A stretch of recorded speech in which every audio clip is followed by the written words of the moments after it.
I was married to the love of my life. I lived in Manhattan. I was a lawyer. My husband worked on Wall Street. And I think we were living the life that cliches were made of. It was happy. It was exciting. And even though we'd only been married about 7 years, we were still romancing and courting, reveling in each other, and just thankful for the life we were given. And all of this came to a crashing halt on September 11th when my husband was killed in the World Trade Center.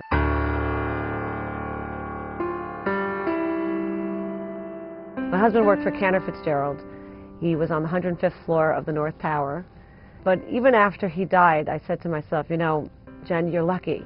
You had the love of your life. Doug adored you, and I said during his funeral that he loved me for a lifetime, and that would be enough. And I really believed that I would be able to raise his 2 children. My son was 4, my daughter was 2, and I would be able to raise them in New York, surrounded by supportive friends and family, and just resigned myself to be a widowed single mother for the rest of my life.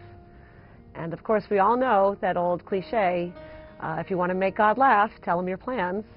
10 months after 9/11, when I was in this routine of being the third wheel at my friends' dinner tables and raising my 2 little children and just basically getting through life by pasting a smile on my face and hoping one day the insides would catch up with the outsides, I found myself at a restaurant with my friends, and out of the blue, a very handsome perennial bachelor from Seattle steps on my foot, and my life turned on a dime.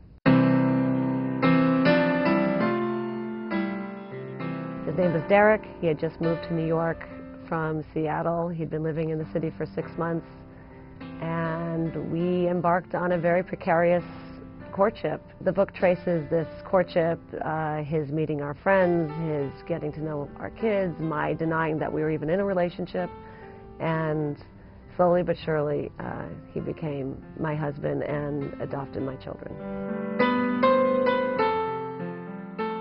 I hope that readers will recognize that I am them, that I am an ordinary woman who was happily married, and this horrible thing happened to me, and if I can do it, anyone can.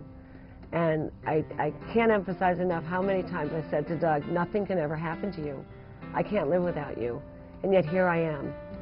And it is possible to live a fully present life, yet carry your past with you. And you don't have to choose.